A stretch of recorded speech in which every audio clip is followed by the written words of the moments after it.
নোয়াখালীর যে বন্যা পরিস্থিতি এটি আসলে ধীরে ধীরে উন্নতি হচ্ছে। তো আপনারা আমার পিছনে দেখতেই পাচ্ছেন, এটি কিন্তু একটি এলাকার প্রধান সড়ক। এই সড়কে কিন্তু এখনও হাঁটু পরিমাণ পানি রয়েছে, কোথাও কোথাও এর বেশিও পানি রয়েছে। তো আমি একটু জানিয়ে রাখি যে জেলার কিন্তু বিভিন্ন এলাকায় এখনও যে নিচু অঞ্চলগুলো রয়েছে সেই এলাকাগুলোর লোকজন পানিবন্দী হয়ে আছেন।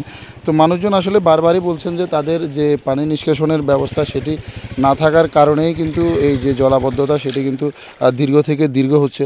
তো তারা বারবারই দাবি জানাচ্ছেন জেলার যে খালগুলো রয়েছে এবং বিভিন্ন জায়গায় খালের মুখে যে বাঁধগুলো দেওয়া হয়েছে এবং কালভার্ট নির্মাণ করা হয়েছে সেগুলো যেন দ্রুত সময়ের মধ্যে ভেঙে দেওয়া হয়, তাহলে যে পানি যে ভেঙে নামার আসলে সেভাবে নামবে। তো এছাড়া আমি যদি জানিয়ে রাখি যে জেলার যে সদর উপজেলা কোম্পানিগঞ্জ এবং সুবর্ণচর এই এলাকাগুলোতে কিন্তু পানি অনেকটাই কমে এসেছে। তো আমরা দেখেছি যে যেখানে যেখানে পানি কমেছে আসলে সেই পানি থেকে বিভিন্ন ধরনের দুর্গন্ধ ছড়াচ্ছে এবং সেটি জনগণের জন্য এক ধরনের অস্বস্তির কারণ হয়ে দাঁড়িয়েছে এবং মানুষজন বলছে যে এই দুর্গন্ধ যদি আসলে দীর্ঘস্থায়ী হয় তাহলে কিন্তু মানুষজন অসুস্থ হয়ে পড়বে।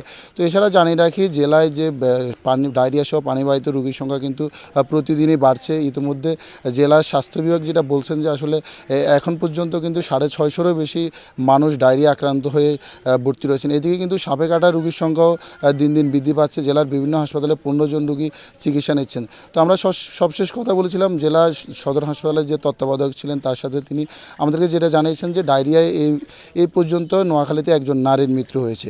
তো চিকিৎসকরা বারবারই বলছেন যে আসলে বিশুদ্ধ পানি পান করার আসলে কোনো বিকল্প নেই। যেহেতু পানি নামতে শুরু করেছে এই সময় ডায়রিয়া রোগের প্রকোপ অনেকটাই বাড়বে। তো এই ছিল নোয়াখালী থেকে আমার কাছে সবশেষ পরিস্থিতি।